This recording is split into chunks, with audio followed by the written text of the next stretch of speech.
This is an emergency broadcast of the Uncovering Anomalies podcast. This is not a drill.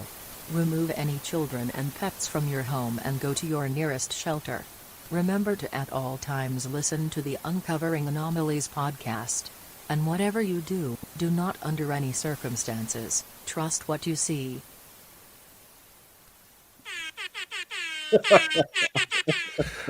Ladies and gentlemen, welcome to the Uncovering Anomalies podcast. We have a very, very full episode today, and we're going to hop right into it. Nice. This is episode 23. Oh, yeah. That's Adam. I'm Topher. Hopefully you guys know that by now, but if you're just listening to us for the first time, thank you for listening. As always, feel free to reach out to us, give us feedback on the show, let us know your thoughts, reach out to us with any experiences that you've had. We'd love to hear from you. Yes, exactly. And there's a lot going on in this world. I mean, if you're not plugged into this, you can always say, how come I don't hear about it? But, there's a lot going on, right? It doesn't matter whether people cover it in the mainstream media or not. This activity or UFOs it's a daily occurrence. Yeah. And, if you're getting your news solely from the mainstream media, you probably won't hear a whole lot of it. Unfortunately, in this field of, UAPs, conspiracies, all this stuff, you kind of have to do your own research. And so that's our goal here, is to kind of give you a little bit of intro as to what has happened during the week in this field. So maybe you can do a little bit of research, get on top of it. Airplanes don't accelerate. Yeah, and there's a lot of fake stuff out there, obviously, and there's still that whole stigma out there, like, oh, really interested in that stuff. I mean, they're trying to get it out of society, but it won't go. Yeah, it still gets ridiculed. It still has that just thing about it. So this one I liked. I didn't know there was sound, but here, let's play. It's 25 seconds. This drone footage was recorded by Christian on May 3rd in Norway. He managed to capture a rapidly moving object on the right side of the screen. The acceleration of the craft is astounding. It seems to go from 0 to several hundred miles per hour within seconds. The lights take off simultaneously, so they may be part of the same craft. Airplanes don't accelerate from a standstill in the sky like this. It looks drone like footage accelerating, doesn't it? Yeah, that's really cool footage. It went from 0 to 100 real quick. Yeah, 0 to bitch. Look at that. Yeah, that's pretty cool. So we're looking at lights in the sky, and it just accelerates. It's like the guy narrating the video said. It's at a complete standstill, and then just zooms right off the screen. It's pretty cool footage. It is very cool footage. Alien, who knows? It's 2023 people. It could be us. It could be like a black, like, someone's filming us. Let's get out of here, kind of thing. Or it could be aliens. We talked about this last week, where we thought, Arrow and our government's probably playing semantics by saying, no proof of extraterrestrials. So talked about this on let's camera. Keep that in mind. It's about 14 minutes. Did you see this one? I don't know if I buy it. It's X-Men and Black guy speaks, and it's footage that he showed his children, like on his deathbed or something. But when he's reading what he's saying, I don't believe him. He sounds like a bad actor. What's your thought on deathbed confessions? Because people seem to take a lot of umbrage with deathbed confessions. I mean, why would it be faked, right?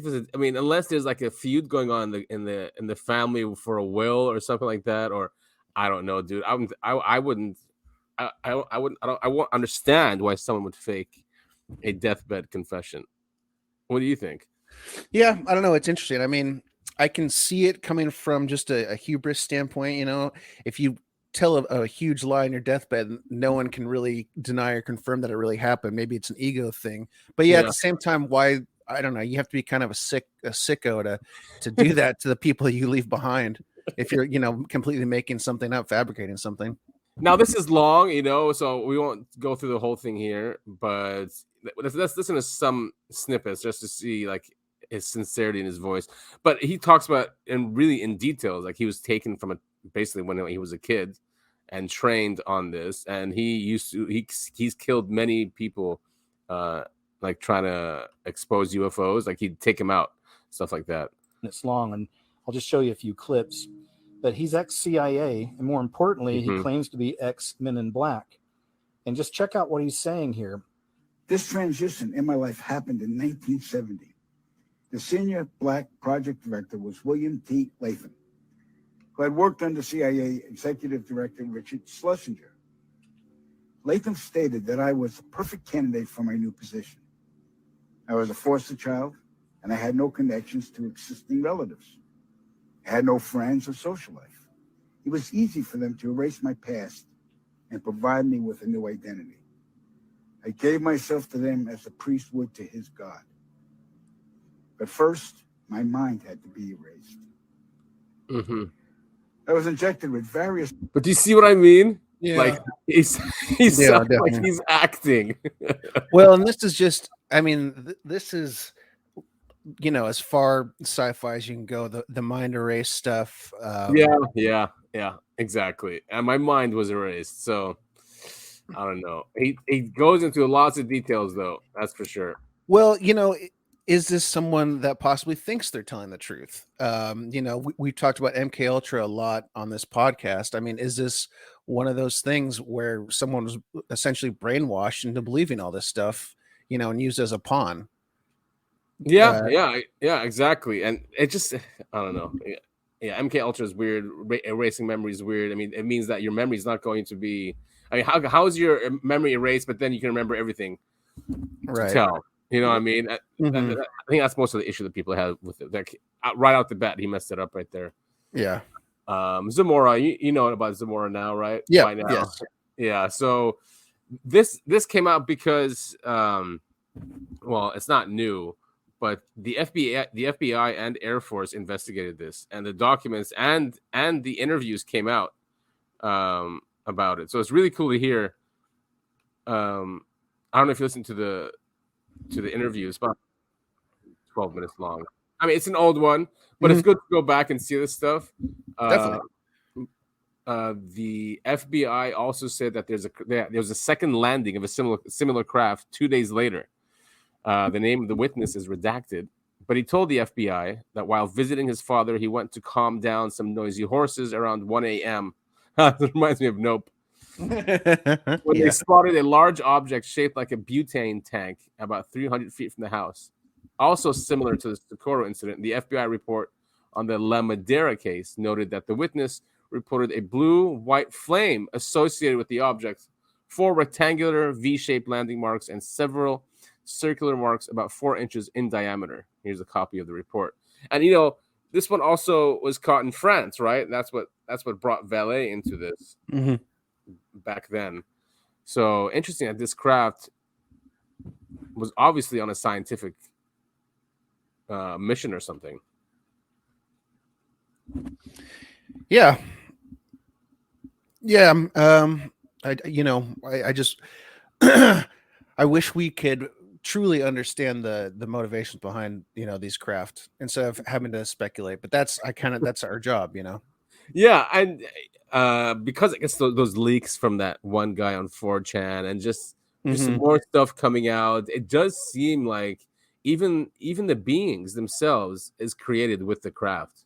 Something weird like that, you know, whatever's creating these things creates the craft and the beings, because they're all different too. And but they're perfectly needed for the craft. So it's like they're part of the mission, each mission. Yeah, like they're spec'd in for whatever the mission's gonna. Well, I mean, it's been a pretty common theory as long as the Greys have been around, that they're, you know, biological robots essentially, and you know it seems to make a lot of sense. Witnesses tend to see them moving in unison. They have no, you know, they completely lack anything that resembles humanity other than their shape. They just don't seem to understand how we function. Pain, color, time, all these things are human things that they can't seem to understand. Emotion, that's obviously the big one. Right, yeah, exactly. Lacking emotion. Is this what's it showing on the screen here? Let me see. All right. I've got your Twitter feed open right now. Okay. This one, I don't know. It looks like dirt. It's over there. It's over Ukraine. See these small objects right there? Oh yeah. But watch how there's one here. There's 3 right there, but they move exactly at the same time, like they're on a swing. Oh wait, that one up now. Well, So UAPs have often been reported above battle areas of War conflict, zones. Yeah. and Ukraine has been no exception. People have been reporting UAPs in the area for the last couple years pretty frequently. Yeah, this is interesting footage. Again, we're looking at black orbs against a cloud. You can't even really see if they look like orbs. It's hard to tell. It's not the best footage. No, it's not. He's filming it off a TV. Right. But it is interesting because they aren't moving, one direction at one speed. They're moving back and forth at varying speeds, which is always interesting. But yeah, it is weird that they are moving in unison. Yeah, that's pretty cool footage. Cool. Yeah. Alaska. The triangle holds some of the world's History Channel is going. I mean, they've been doing this for a while now. But you see this one, they have a show on UFOs in Alaska, or that proof that there's an underwater base. I have not seen this. Wait a minute. There's that one guy who talks about it. He came out. He was an officer. I think he was a radio engineer. Mm-hmm. There he is. Here, let's listen to this clip.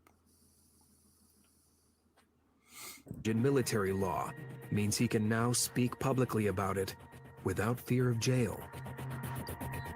I mean, how come more aren't I coming was out? a certified high-speed code operator, type of thing. I worked at the code room, the Naval Communications Station in San Francisco. I had a top secret, extra sensitive material handling security clearance. I received a secret priority message from a ship that was off the coast of Alaska, coming in through a Morse code channel. The crew were reportedly startled by what they just witnessed off the port side of their ship. The crew reported a brightly glowing reddish-orange elliptical object approximately 70 feet in diameter that emerged out of the ocean and then shot straight up into space. The radar operator tracked the blips going in excess of 7,000 miles per hour. I'm reading the message as I'm decoding it from Morse code. It was a highly unusual message. I never experienced anything like that. So it all stuck, it burned like an image in the back of my head, this message. Making a UFO sighting public was a crime for any U.S. serviceman under the 1953 Espionage Act. But Dan was in a dilemma about keeping such an important event under wraps. I have to admit, for a second, I was thinking of taking this secret message to make a copy of it on the Xerox machine, but I knew if I did, I'd be facing 10 years in prison, so I had a second thought about doing that. So Dan took the top secret message to his superiors, who then passed it on to the highest ranks of the U.S. Navy. Big mistake. Yeah. Dan came Gone to forever. one conclusion about this reported UFO sighting. This is 1969, so I couldn't imagine that anybody on Earth had this type of technology, and I imagined it to be extraterrestrial. Of course. It was something that was in an official Navy secret report going to the Chief of Naval Operations. This was not part of my reality. So yeah, there's a lot of those. I think this clip is, I'm sure it's an hour show or something, or it might be a series, not sure. But yeah, Alaska's got crazy stuff, man. Yeah, I mean, hell, that's where we had all the problems with the balloons the last couple months. It's huge. That's why too, right? And there's so much water. Yeah, well, any place that's really remote like that is going to have weird stuff going on. Far away from humans. Yeah, I love how it just shoots out of the water into space. Like, where is it going? On what mission? Right. Yeah. See, this is what I mean. I mean, I'd love to know the actual rationale behind the phenomenon, but that's not for us to know. It's for us to guess at, apparently. Yeah, no, it's only the top echelons of the government, and then they'll say, "Oh, what are you talking about? We don't know," and then they go work for corporations after they're done doing Yep. that with that information and get paid the big bucks. I chose the wrong field of work. Someone in the family the other day told me, why don't you go for politics? It makes make billions of dollars." I'm like, no, it'll kill my soul. Yeah. I can't mooch off. Well, it's an interesting trade-off. You get the money, you lose your soul, or you work hard to the bone for the rest of your life.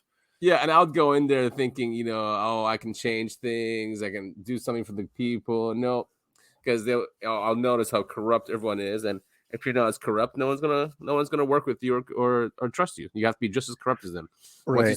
Once you start taking money, like, aha, he's one of us. Come here, man. Who is that? Who is that? Is it Bill Hicks, the stand-up comedian? Yes, yeah. He's got that great bit where Bill Clinton got elected, and he gets pulled into a back room, and they show him the JFK assassination from an angle that nobody has seen before. and then they just go, "Okay, any questions?" Yeah, he was a genius. He was absolute genius. Too bad we lost him so early. Well, it was cancer or something, right? I think it was cancer. Yeah, unfortunately. I wonder if the CIA gave it to him because he was way too deep, way too deep. Yeah. Especially those days, 70s or 80s, maybe. Well, I mean, it was when Clinton got elected the first time. Oh, okay, so 90s. Yeah. Yeah. Have you seen this? The National Archives releases I really like this website, Unknown Boundaries. They have cool stuff. I follow him on Twitter now. He follows us too. Oh, nice. So National Archives releases UFO artifact images collected during Project Blue Book. And look at this. It's like plastic. Now they're saying that's fiber optics that just got melted in the crash. Oh, wow. Yeah, man. It looks like intestines or something. That's so really weird. Really yeah, gross adding to that thing that these things are alive, right? Yeah. So bizarre. So it's really cool. The National Archives is showing this stuff now. Mm-hmm. Look at this one. Very weird. Yeah. Yeah, I could see melted fiber optic cable. Sure. I guess that's what they came up with when they're trying to figure out what these things are. It looks like when Han Solo cuts the tauntaun open to stuff Luke inside. It looks like that's the inside of the tauntaun. So those are some plastic, and then there are some physical specimens from Newark, Ohio. September metallic fragments. Now this just looks like a meteor. I don't know how that doesn't look like anything. No, it doesn't. Still cool though. I mean, I like this stuff. Yeah. While the release of UFO artifact images is an interesting one from the National Archives, it is grossly incomplete in that I could find no analysis details or other supporting evidence of what they might be. So they just released the images. That's about it. No context, nothing. Here you go, people. Good luck. I'm weirdly, I'm seeing a lot of adult toy ads on the side of the screen there. I mean, it's not though. That's a finger. Yeah. What do you? Anyway, look at that. It's ridges right there. That's what I thought. I'm like, why is this showing me this stuff? Because I don't do any. This is my work computer, so I think it's a website thing, not a cookie thing. Express. Oh, this one. Robert Salas came out. I mean, he's been known for a while now, but out talking about the U.S. Air Force is a terrifying moment in which a nuclear base came under attack from a UFO. He described how guards were left frightened, screaming, and babbling by the bizarre sight, which has been covered up for more than 50 years. Robert Salas, retired U.S. Air Force, was heading up a Maelstrom base in Montana back in 1997. Yeah. So back to that one again. I wonder how much, those nukes might be really crazy, because that base was targeted a lot. Yeah. Eastern Montana, we've talked about it on the show several times, but Eastern Montana's got a lot of nuclear silos, and they have a lot of UFO activity as well. And it's probably because there's a lot of mountains there. I mean, and lakes. Eastern Montana is pretty flat. Oh, which is why there's a bunch of silos there. Oh, silos. That's right. Okay. No, but I mean, there's probably UFO bases in Montana, with mountains, with all the mountains and lakes. Could be. Mr. Salas described how guards dashed for safety as an oval-shaped craft disarmed the nukes. disarmed all of them. In National Geographic's new series, Investigating the Unknown, he says, I kind of dismissed it. I even said, you mean like UFOs? About 5 minutes later, he calls back. He is screaming. When I hung up the phone, I thought we were under attack. We could see the lights going from green to red all across the board, meaning the missiles were inoperable. Despite the fact that a large part of the U.S. nuclear capability was wiped out during the incident, it was never investigated by authorities. Very, very interesting. You think just on the basis of maybe, it's because this was 67, so Cold War. Yeah, 1967. Yeah, oh yeah. Cold War. You think they'd investigate just to, make sure it wasn't the Ruskies, the Soviets after us, You think they would. But it goes to show just how these things can, like they tell us, like, all right, you have nukes, but we can shut them down remotely, and that was 1967. Maybe that's why the U.S. also is so adamant about people not getting UFOs. I mean, UFOs, getting nukes like Iran or other countries like that, because then they would also encounter these things, and maybe benefit from them, or I don't know, something like that. Yeah, well, I mean, as we know, the U.S., they're not, super power hungry or anything, and they openly share their secrets and technology with the rest of the world pretty openly. Yeah, and that's it. Really worked for them, didn't it? Yeah, things are going great right now. It kept us all in the 1950s. Thanks, guys. Speaking of advanced technologies, DARPA has a new, I guess, project. They ask the private industry to come up with something new. They do this all the time. Like when LiDAR came out, or when they released LiDAR to the public and said, "All right, please design self-driving cars." They do this all the time. They seed private industry with new stuff. So this one, control of revolutionary aircraft with novel effectors. I don't really get this, but it has to do with the material on the craft, and it will fly. The plane flies based on that. So it's called the Crane program. So it aims to design, build, and flight test a novel X-plane that incorporates active flow control as a primary design consideration. Crane seeks to optimize the benefits of active flow control by maturing technologies and design tools and incorporating them early in the design process. Active flow control could improve aircraft performance by removing jointed surfaces, which currently drive design configurations that increase weight and mechanical complexity. So they want to remove all joints, like just how UFOs are. I was just about to say, I know you've brought this up several times, but the true UFOs don't have any rivets or seams or anything. That's how you can tell they're real UFOs. So it's interesting that the government is now trying to copy this technology. Yeah, and all it's going to do is just further blur what's ours and what's theirs, as which usual. Is likely the point. Right. Yes, exactly. They're sick of people saying that it's not. They love saying that. Oh, they're all ours. Yeah. Yeah. Did you see this one? This is really cool. Did you send this one to me? Yeah. Yeah. Jellyfish UFO photographed over Denmark. An old one. 1975. So the interviewee. This is from the article that they translated. It was November 17th, 1975.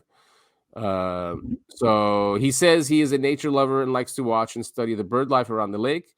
The reason he went for a walk that day was to photograph some of the birds. The interviewee emphasizes that he possesses good observation skills and is capable of spotting everything that moves. All of a sudden, he noticed an aerial craft above the western bank of the lake. He grabbed his camera and took a photograph of the craft as it hovered in the air. After taking the picture, he looked hastily around to see if he could draw someone else's attention to the craft, hoping for confirmation, but there was no one around. When he turned to face the craft again, it was gone. The interviewee estimates he was about 500 to 1,000 meters away from the craft. The craft was silent and didn't give any physical discomfort. He is interested in finding out what he saw and promptly handed me the prints and the negatives. Why is he so trusting? Pointing out that he is much too busy to pursue the matter himself. No. I sent the negatives to the Central Bureau of Color Photography. Wow, they had a Bureau of Color Photography, a branch of the police force in Copenhagen. All the materials were classified, of course, confidential. I requested enlargements and contour enhanced details of the craft. The photograph shows a circular craft which based on a rough estimate, could be approximately 20 meters in diameter or a lot more. The shape is distinctly aerodynamic and reminds me of the shape of aerodynamic spaceships such as Boeing X-20 Dinosaur. The shadow on the craft strongly indicates rounded shape. See how? But why is it like a cloud? Mm-hmm. How do I zoom in? Wait, no. Oh, something like that. All right, now I see it. It's like the Gulf Breeze ones. Remember those? Oh yeah, those are fun. Yeah. That whole story is pretty wild. For those of you who don't know about the Gulf Breeze, that story's got everything. I guess we should do a deep dive into that one. I think, yeah, we could. I think it's largely a hoax. Yeah, because but they are weird pictures, right? I mean, it looks like it's a 1970s thing, but this one looks weird. yeah, this to me, that picture, I'm not sold on that picture. I mean, it just looks like a weird cloud. I'll be honest. Yeah. So wait, why is he? Wait a minute. So the hovering object is a craft without visible propulsion and control surfaces in comparison with ordinary aircraft. On the other hand, the craft is of known disk type. The vaporizing effect is explained by scientists as being the result of the surface of the UFO being cooler than 180 degrees Celsius, cooler than minus 180 degrees Celsius. Because of that, the surrounding air becomes liquid and flows toward the Earth, which gives the object its jelly-like appearance. So that's why. Interesting concepts. Very weird, huh? Yeah. In the 70s. Well, that was the time for it. All the cool stuff. Well, not all the cool stuff. We had a bunch of serial killers in the 70s, but yeah, things were a lot more groovy back then. Yeah, because we didn't have all those. We couldn't monitor. Yeah, and shoot them down. It's so easy. What's this? You want? Oh, I sent this to you. That is one of the. I mean, I don't know what it is. I found it on Reddit, but it was during some sort of. I don't. What's the submission statement on that guy? What's the top comments say? Oh, wait 1 second. How do I go back? Anyway, it's like it's at a like not apparently the lagoon we just was just a time show. No. You gotta find whoever submitted it. Find the OP. Where is it? Strange entity caught on TV. Keep going. Anyway, he was watching TV, like one of those C-SPAN things where they're talking to people who are, I don't know, talking about laws or something or another. And the camera, according to the poster, the camera panned to this thing in the audience, and it looks like a guy wearing like a cabbage for a face. It looks like the creature from the Black Lagoon, as one of those comments said. The guy who posted it said it was posted, the camera immediately, like it showed this guy and flashed off of him extremely quickly, but it is a really goofy picture. And I cannot for the life of me fathom, because it's a picture of the guy, he had taken a picture of his TV, and I can't fathom the reason why this would be happening, because it's obviously like a courtroom setting. And you've got someone who's wearing this weird, the Black Lagoon creature mask sitting in the crowd. And I don't know. I laughed. It's probably, someone being goofy in the room, but it's such a weird. And if it happened like he said it did, where someone put the guy on camera and then immediately got off of him, I mean, why? Oh, he said it's protesters. Or someone said it's protesters. During my service Watch this one. at the department, both as a deputy and as the solicitor, I've worked with many of you and your staff. I've met with many of you in person and by phone on various issues that were actually of just you. Still, still very funny. It is very, very bizarre thing. It's a good looking mask. I like it. Very good looking. Like when I zoomed in on it, I was like, "Whoa! Look at the eyes!" And then, really, really good mask. My name is Richard Hoffman. Cool. So this is UFO. I mean, sorry, History Channel again. UFO channel. I mean, I don't know why they really show so many UFO shows, don't they? History Channel. Yeah, I mean, they're the ones doing the show about Skinwalker Ranch, which I've got my gripes. What, the way it's edited and produced? Yeah, I'm not a fan of that style of where it's like supposed to be a documentary where it'll show everyone talking in a room. And they're like, no, you can't dig. And then it flashes to a guy doing a one-on-one interview with the camera. He goes, they told me I couldn't dig, but I really wanted to dig. It's just like, come on. It's like drama without, it's dumb. It's too dramatic. Yeah. The whole fear angle. Yeah. This guy's cool. I guess, I've been an IT specialist working for the Army Material Command. And so I'm largely doing cybersecurity. I'm doing a whole lot of other things with that, enterprise architecture. I've been investigating UFOs since 1964. And if you do your math, that's 56 years. And I've basically served in many roles as the director of investigations for organizations. We have our own organization called the Scientific Coalition for UAP Studies. And we started that in 2017. We started off as just a team. We were not an organization at the time. And we called ourselves basically SCU, Scientific Coalition for Ufology. We have about 20 PhDs that are on board, and they're all across the board in terms of the fields that they're in. And right now we're 100 strong. And most of these people are scientists, researchers, and we're doing other kinds of studies. We're creating our own peer review process, and we're also devising our own journal. We've now looked at the physics of the entire thing, that whole encounter, and I'll tell you a little bit about that. We don't get into conspiracy theories. We don't get into all this other stuff. We look for scientific data. And so we're starting to see that the physicists are coming on board. We're getting, all different kinds of degrees, and it's an exciting time for us. So let me show you this. Can we apply to go there? I can learn the scientific. Well, they're not studying conspiracies, which right kind of puts is it down a on video that was taken with a thermal camera. Scientists want data, and so it's not going to be where we're going to go look at something where some lone civilian just says, "Well, I saw a light go across the sky." We're actually looking at cases where there's additional data. This is, of course, at 9 o'clock in the evening. I love this case. So what we got from a pilot and the flight crew in Puerto Rico, we all had to sign non-disclosure agreements saying that we wouldn't talk about it. And so we got a 3-minute and 54-second video of an object. Here's the airport where you now see the object coming in. By the way, we actually caught it on radar first. And at that point in time, a Customs Border Protection aircraft was taking off. And that was about 9:16 p.m.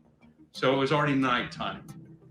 They had just taken off, and they contacted the control tower because they said, "Well, I thought you said that we were cleared for takeoff. And what is this object that's up here that's coming toward the airport?" And so they basically watched and tracked and filmed that object for 3 minutes and 54 seconds. It makes a loop around the airport, and it then goes into the water. It hit the water at about 109 miles per hour. And then it pops up out of the water, and it splits into two identical objects, which have different radar signatures. So we questioned at first the source. We actually took a look at the radar, and we confirmed it matched all of the telemetry that you see on the actual screen. So we ruled out fakery at that point because we now have confirmed that everything about it was accurate. We ruled out that it wasn't a balloon. We attempted to try to identify if there were birds, you could match up to this. And there's no birds that fly the speeds that we're talking about, and they don't split into two. So that's, again, going back to a credible source where the data all matches up very. So weird. What do you think? It's really cool, and I commend this guy and his group for taking a scientific approach to this, and they seemingly are doing it the right way. Obviously, that for those of you listening, I would recommend looking at the post that Adam is going to link in the show notes, because it is really cool footage. Puerto Rico also a major hotspot for UAPs. Yeah, it's because I think it's the Puerto Rico Trench or something, right? It goes really deep, something like that. It's one of the deepest trenches in the ocean. Once again, tons of UFO sightings next to large bodies of water, as we see time and time again. Yeah, and I think that footage is actually Department of Homeland Security footage, because I remember seeing it years ago. Yeah, it's been around for a while. Yeah, it's so cool to see it just go into the water like that, like nothing, right? Like it's normal, just like what a knife through butter. And then the whole, like when it splits into two, how do you just create more matter in seconds like that? Or maybe it's using the water to create more matter. I just thought of that now. I mean, who knows? Who knows? Yeah. That's what I mean. That's all we've got as UAP investigators. We can just make guesses. That's it. Yeah, that's it. That's true. This is a cool case. Is from the National dot. This is from Scotland. So their newspaper is remembering this incident. I think also from the 70s, 50 years ago. Did you read this one? 1958. Yeah. Where is it? About his job that day was to keep the woodlands clear of stray sheep. There's that thing again. Yeah, I don't know what that is. After about 500 yards, he came to a clearing where his dog seemed to be spooked by something not far away. Taylor was astonished to see a metallic dome-shaped object coming down to hover over the clearing and noticed a smell like burning brakes. Interesting, burning brakes. That seems very human. He would later describe the UFO as being about 20 feet in diameter and gray in color, with its surface resembling sandpaper. The object had a flang, that was called, with a propeller attached. Suddenly, two more, much smaller objects appeared from the large UFO. Thoroughly alarmed, Lara the dog barked furiously at these objects, which began to roll toward Taylor, who was himself now fearful. I think like some robots come out and grab him. Damn. Yeah, two robots that were shaped like landmines, but with longer spikes that they used for walking, making a suction-like noise. They got closer together and grabbed him by the legs, hauling him towards the bigger UFO. He suddenly lost consciousness, the last thing he was aware of being a hissing noise and an acrid smell emanating from the UFOs. When he awoke sometime later, the objects had disappeared. His thick trousers were torn, and he was covered in cuts and grazes, as if somebody had tried to haul him upwards. His legs were aching, and he was unable to shout for help. So, pretty weird, man. Pretty weird. Yes, it's very, very scary. And it's all mechanical, robotic things that just grabbed him, and there he is. There are the pictures of it. Wow, that's pretty cool. Yeah, so he was abducted. I wonder if he actually. So he died in 2007 at age 88. And all the many times he told his story over the years, he never deviated from the basic facts that he first stated in 1979. Yeah, I feel like that's something that's hard to forget. Poor guy, man. It's crazy how these things just treat us. But if it's just like something, I mean, we send automatic or robotic things to different planets and to investigate. So maybe that's what this thing was. Yeah, absolutely. Our robot things haven't abducted anything unless you count taking rock samples. Yeah, exactly. Or we're not at that level yet. Yeah. Did you hear Musk after what he called Soros Magneto? Yeah, I did. So that was funny. But then this guy, it's basically about free speech. But he says what I'm trying even came up though in the annual meeting. I mean, do your tweets hurt the company? Are there Tesla owners who say, I don't agree with his political position and I know it because he shares so much of it? Or are there advertisers on Twitter that Linda Yaccarino will come and say, you got to stop, man. Or, I can't get these ads because of some of the things you tweet. Yeah. He always does this. Yeah, it's interesting. The video is still... Yeah. I was going to say... I'm reminded... I was going to say the video, that whole long pause there, the video was still playing because Elon is taking us a long time to answer. So go on, hit play now. Yeah. And he does that a lot, by the way. When someone asks him something, he thinks. He takes his time and thinks about his answer. All right. Of the scene in The Princess Bride. Great movie. Where he confronts the person who killed his father. And he says,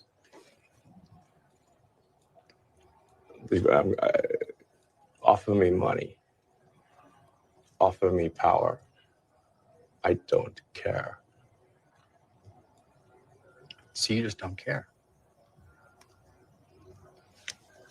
You want to share what you have to say. I'll say what I want to say, and if the consequence of that is losing money, so be it. Okay. It's an interesting thing coming from him. As we know, all of these large business owners, they're beholden to the shareholders, and yeah. I mean, it's what had happened to what the guy who created Apple, what's his name? Why am I blanking? I can remember Steve Jobs. Jobs, yeah. He got kicked out from a leadership position for the same thing. He was costing the company money. Yeah. But Elon, obviously, very divisive figure. He hasn't gone the whole far left woke, like many people in his position have. But at the same time, he's still in bed with the WEF. The new CEO of Twitter is a WEF, World Economic Forum stooge. He's a mother weffer. So, where does he really stand? Is all this stuff just a facade? Is he trying his best to actually push back against the establishment, or is he just filling the role of controlled opposition? It's kind of all over the place with Musk, truthfully. Yeah, it is. And he did say, let's try to give her a chance. And I mean, he knows the issues are surrounding her. And I think there is a clip out there with her and him discussing free speech. I forget what event it was.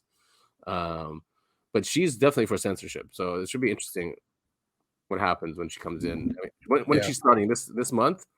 Yeah, I think so. Here we unknown boundaries again with their stupid ads, but I'm gonna tell him. I should tell him, like, dude, could you stop it with your weird ads? So these documents also are from the 70s. They're from the State Department. There was a crash in Bolivia, but another one. Here we go. UFOs shut down Kuwaiti oil field. UFOs have been accused of shutting down nuclear missiles and interceptor pilot weapons systems. The Kuwaiti embassy had contacted the U.S. embassy, telling stories of UFOs invading Kuwaiti airspace near their oil fields and the mysterious shutting down of their state-of-the-art machinery pumping its oil. These UFOs would then suddenly disappear and the pumps would start running again. Although Kuwaiti scientists were assured the culprits were most likely a new enemy drone technology, some of the Kuwaiti scientists still insist that the UFOs were, quote, extraterrestrial. And here's the declassified, I guess, what is it called? Text. Still, it does, kind of feel like earthly technology, just in the sense that, this is a low stakes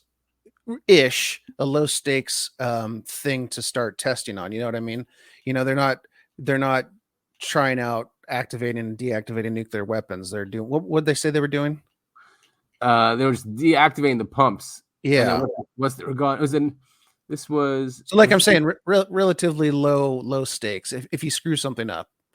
Yeah, 1978. Right. I mean, you're saying that they could just test it on that. Yeah, exactly. Yeah. So that, and then there was a UFO crash in Bolivia and Argentina in 1978. Also, so these are State Department documents that came out. Mm-hmm. And you put it on the site. Valet, remember, probably a couple of weeks ago or 3 weeks ago, I shared that site that was saying the whole Trinity thing was a hoax. Yeah. I think that was 2 weeks ago. So Valet has come back and hit it hard. I mean, this is a very long article that he writes. He is upset, but he goes through it, and he does a really good job. Obviously, it is Valet. I'm shocked that someone actually tried to mess with Valet. Actually, I'm shocked that he came back. Yeah, me too. I mean, you gotta stick to your guns, and if you believe in something like he clearly does, then you don't just let it go by the wayside. So good on him. Yeah, I did want to take just a quote out of there. He says, within the cogs of government, there are parties supported by Congress members intent on honest revelation of data about UFO reality. But there are also forces that seek to further delay such a disclosure, either because they assume it would cause harm to human society or simply to preserve the monetary gains from future profitable industrial breakthroughs on Earth. Ding, ding, ding. And there it is. And I've always thought that's the reason too. And you know what? It makes sense that's the reason. They're just patenting this stuff and they're making trillions of dollars out of it. Yeah.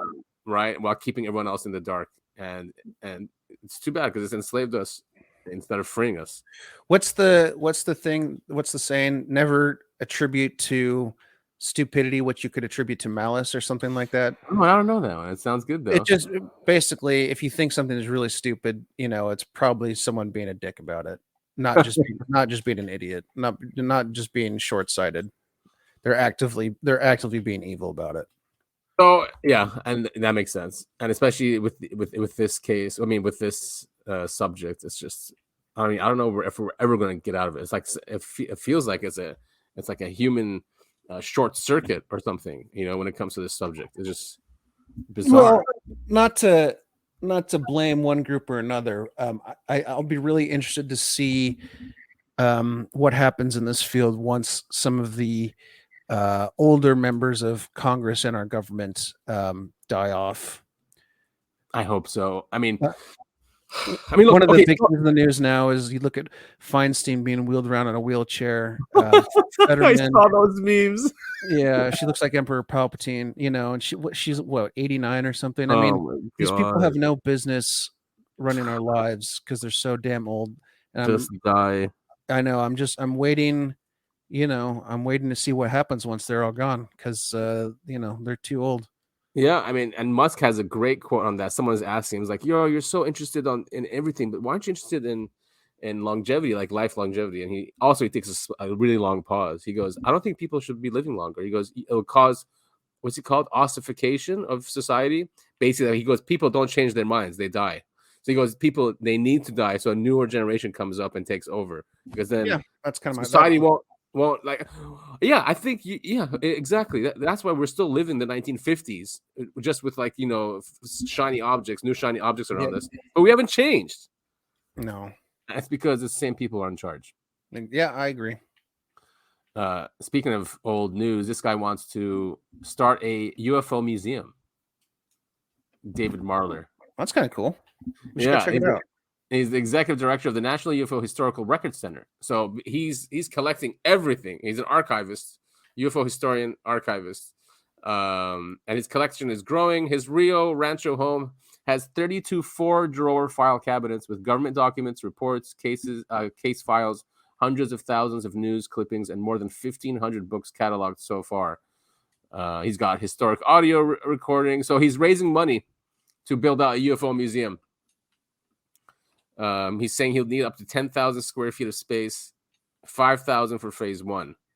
So that's cool. I'll tip in. I'll put in some money. Yeah, I'd love to go check it out too. That'd be fun.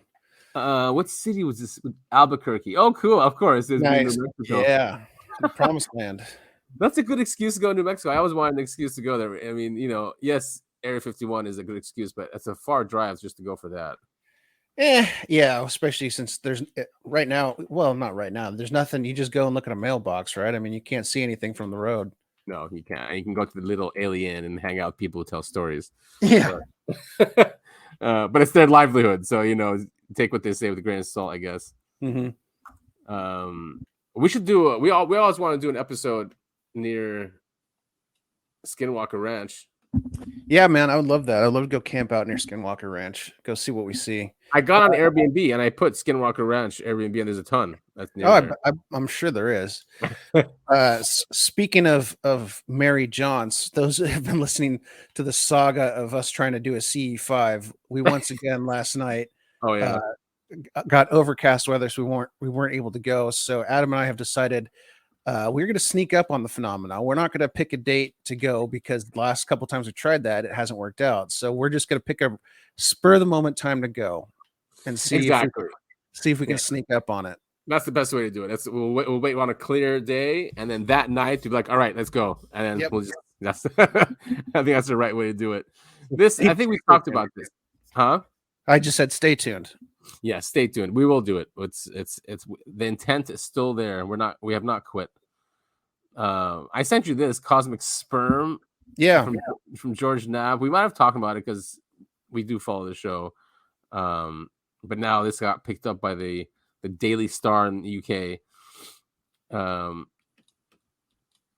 So someone in Russia, when he went to Russia to go investigate or get UFO documents from there and videos, one scientist gave him what he thought was, I guess, sperm or something. I mean, I don't understand how it's sperm.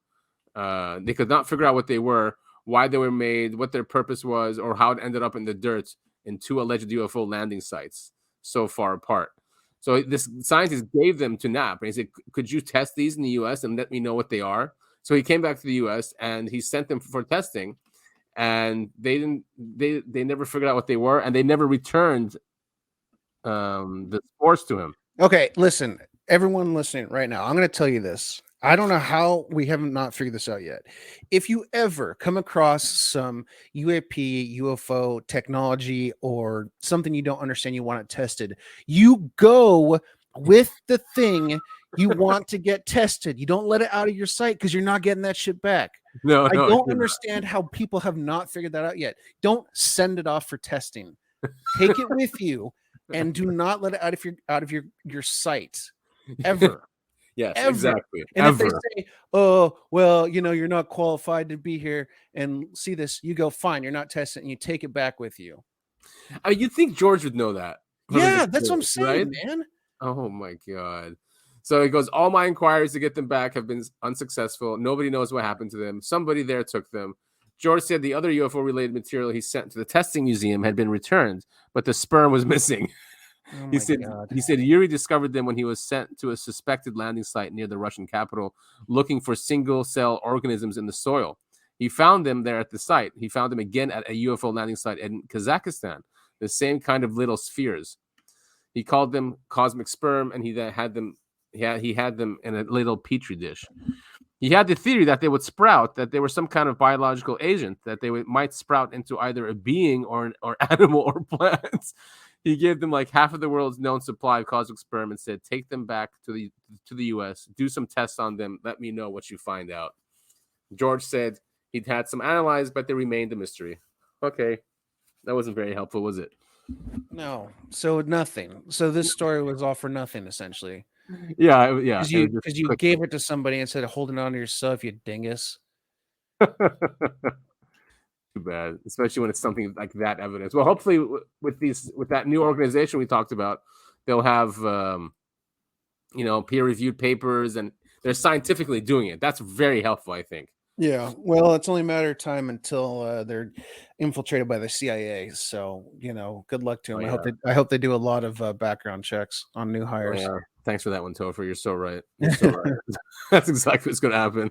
And the peer review, they'll always have, just like with COVID, when they have, even when something came out against it, they'll always have something in the conclusion and the intro, which is completely different than the data. Yeah, every single time. So this one apparently was. We'll talk about it. It was like when it was first released, the clearest UFO video ever in Roswell, New Mexico. This is super cool. So it's hanging there. That's hovering, basically. So it does look like a blimp, but if a blimp was going up and down versus, like it's upright. Yeah. It's like a vertical blimp, which is interesting. Well, would a blimp sit there? It could, I guess. Yeah, it could. It is a very bizarre. That's what it looks like. Like if you put the Goodyear blimp up and down, it kind of looks like that, except it's silvery. It's pretty cool footage. I'm more partial to videos where it shows actual movement. Yeah, just so you hopefully see some like sort of propulsion or something. With some different angles too. Yeah. So the fact that it's seen from different angles likely means there was something in the sky there. It's just hard to, extrapolate what that is. Yeah, and apparently people have sent this saying that it is a blimp. Apparently there's one in Roswell. It's called Sky or something. So this is a video of it taking off. 1 second, let me get there. So here it is. Mm-hmm. They're letting it go. Yeah, see, this guy. It does look like that to me. Yeah. And it's a blimp that goes vertical. Yeah, I think that's exactly what that video is, unfortunately. Too bad they don't keep it going. Because see, the thing is, it moves, right? Yeah. But it's got to be that. It's just... Yeah, I think it's very likely that. SCI, Sky. SCEYE, Sky. Yeah, so I guess, yeah, exactly. Sky Infinity. And Sky official. We flew to the stratosphere again. Sky Infinity completed its mission on October 29th as a demonstrator flight on behalf of a broadband client. We validated a vertical launch and ascent system, collected important payload data, and tested various subsystems. So, yeah, I think we can say that one is solved. I'm yes. pretty confident that's a solved UA. It's an IFO, an identified flying object. All right, Gary Nolan. This one really went out there, and even past our bubble of UFO bubble. It was shared in other places, and he says some crazy things in this clip. It's 16 minutes. We can just play. Yeah, what do you think of this one? Very interesting. I'm play the clip, and then we can get into it. All right. Curious. Do you believe that extraterrestrial intelligence has visited planet Earth? Wait, let's say who Gary Nolan is, just for people don't know. I mean, he's been. That's probably a good point. Yeah, I mean, he's in Stanford. The government has approached him a long time ago. He's been studying this with the government, but he focuses on brain injuries, right? That's why they approached him, and especially that with military personnel that got too close to UFOs. A lot of them got brain injuries, so he studied them. And we talked about this last week. Also, Kay brought him up. So yeah, that's what this guy is.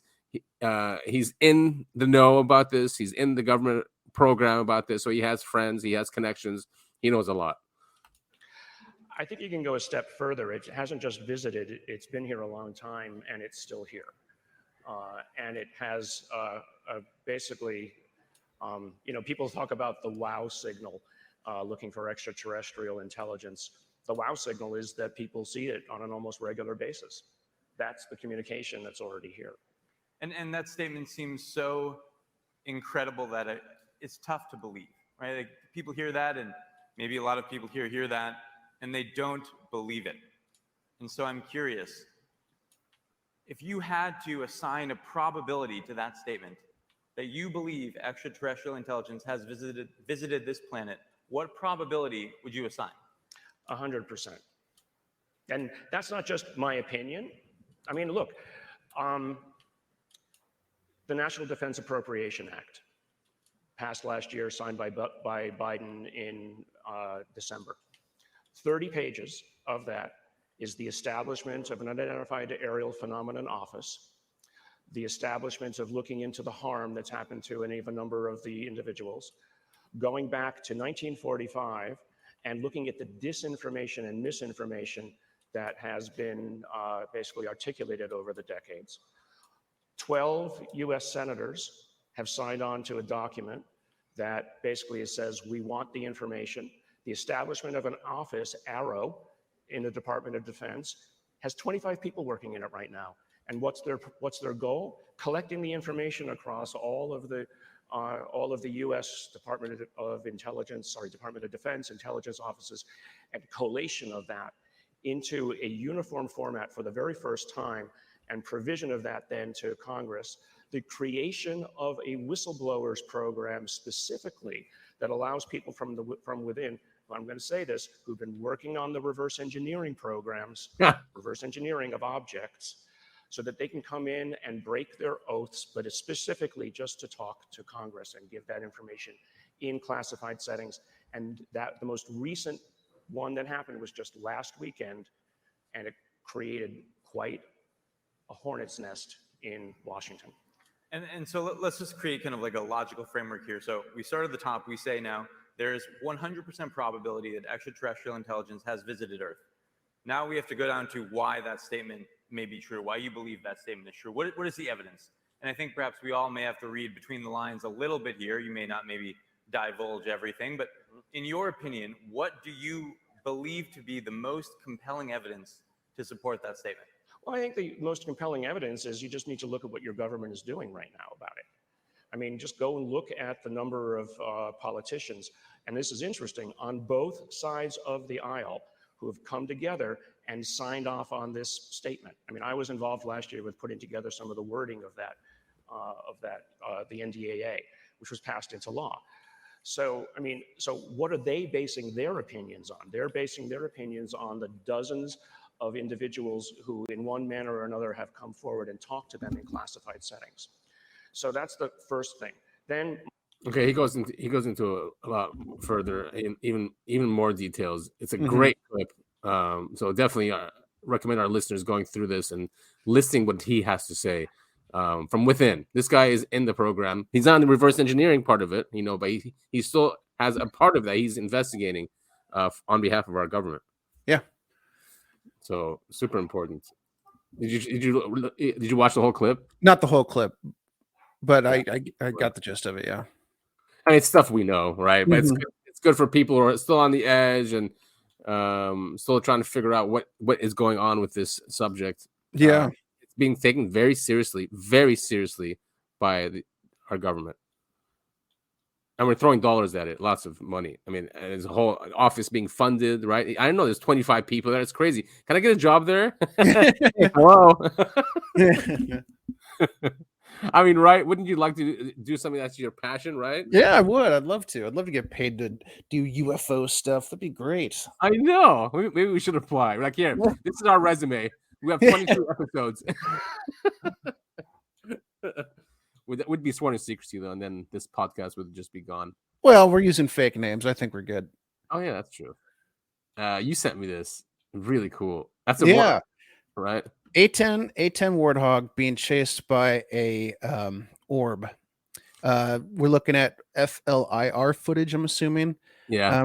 Pretty cool stuff. If you don't know what A10 warthog is, it's a beast of a plane. Yeah. And you can see it flying, trying to get away from this thing, and it just can't. This little orb is just chasing it. Pretty cool footage from 2021. I think that was in Arizona. Interesting stuff. Just more leaked footage from the government. Yes, more leaked footage. Whoops. So it was taken off a screen, though. I saw. It was what? It's taking off a screen. Like someone took the video off a screen. Oh yeah. From a screen. This is a long clip too. I love it. But this is also a disclosure. Oh yeah, there it is. It says serious disclosure. This is from the 2000s though. This guy comes up and he talks about his experience. He was investigating nukes and UFOs, right? They sent him out to different bases to look at the information. Also 11-minute clip. But he says some good stuff in the beginning too. Old guy being interviewed by Greer, and yeah, he's just shocked. I guess he's saying the government didn't care, right? Or they're trying to hide it. Yeah, or not the government, the personnel too at the bases didn't want to report most of this stuff. Right. Yeah, there's still, huh? I was going to say there's still that stigmatism that you don't want to lose. If people think you're crazy or something.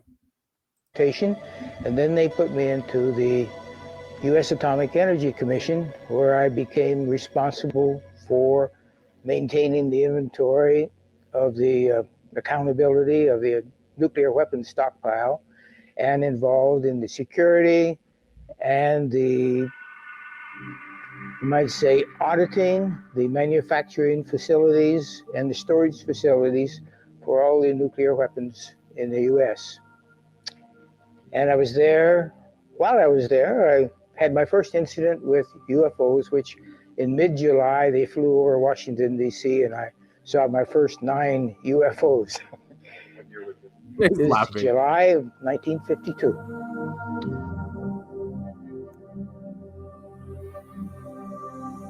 Of course, during that period of time, I made a lot of contacts. I was a staff officer for the military liaison committee between the chairman of the AEC and the Secretary of Defense.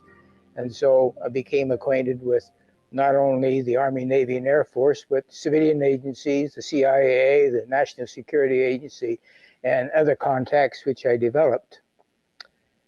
During that period of time, one of my functions was to accompany a security team which visited all of the nuclear facilities to check on the security of weapons. And we were getting reports of visits by UFOs over the storage facilities and even some of the manufacturing facilities. He tells a great story. Even the manufacturing facilities, not just the storage facilities. Mm-hmm. Yeah, I mean, something we've talked about over and over again is how interested the phenomena is in nuclear devices. Yeah, I it's because it messes with their world too, right? Yep. Oh, this was really cool. The 2,300-year-old caves that were carved. Yeah, I sent this to you just because it is super interesting. You know, they've dated these caves to be around 2,300 years old. These are in India, and they're just so wonderfully precise. The walls are completely smooth. They're perfectly excavated. Yeah. I mean, if you and 2,300 years old. I mean, look at that. So here's the inside. Look at the inside. How perfect it is.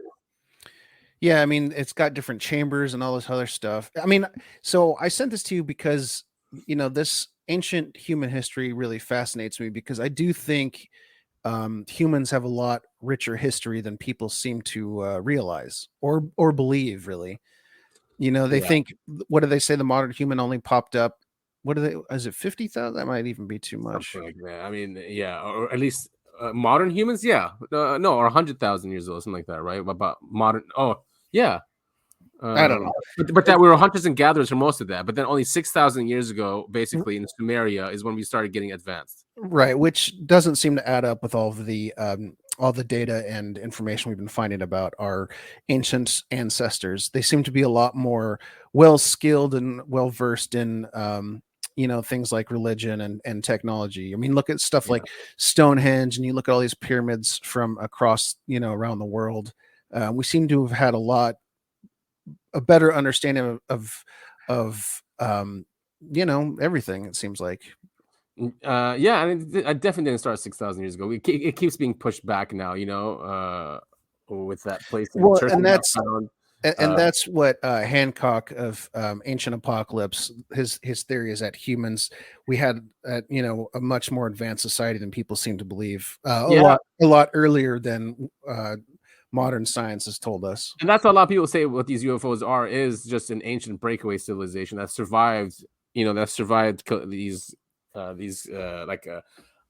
something like this happens, like a global event that destroys civilization, that there's remnants of that civilization that's still alive, and they could have advanced technology, and they're still surviving on their own.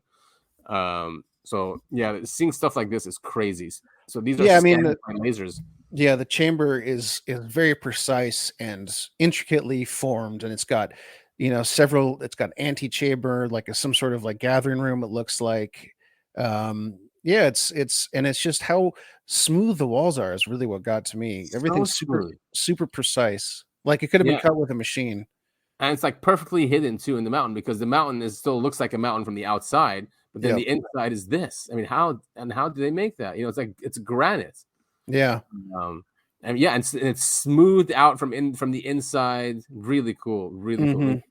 Was it 2,300 years old? That's right. That's what the article said. 2,300. Wow. Really cool.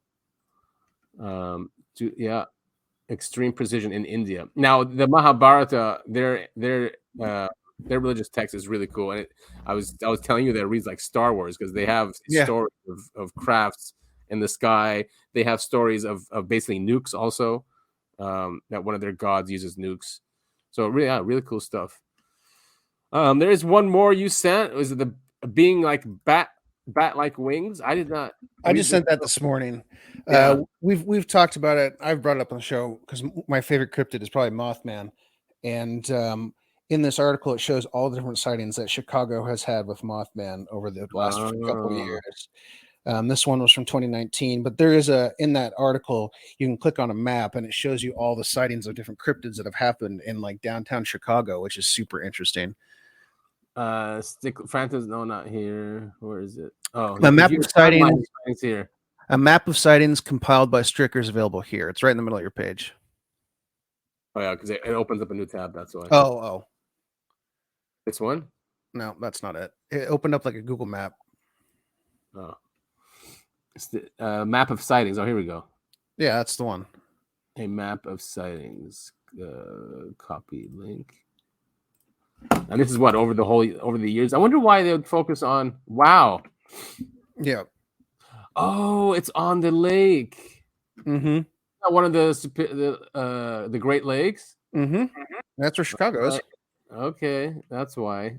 Yes. Is it? I mean, these are known they think there's bases here. I mean, they're so these lakes are so huge. They look like oceans.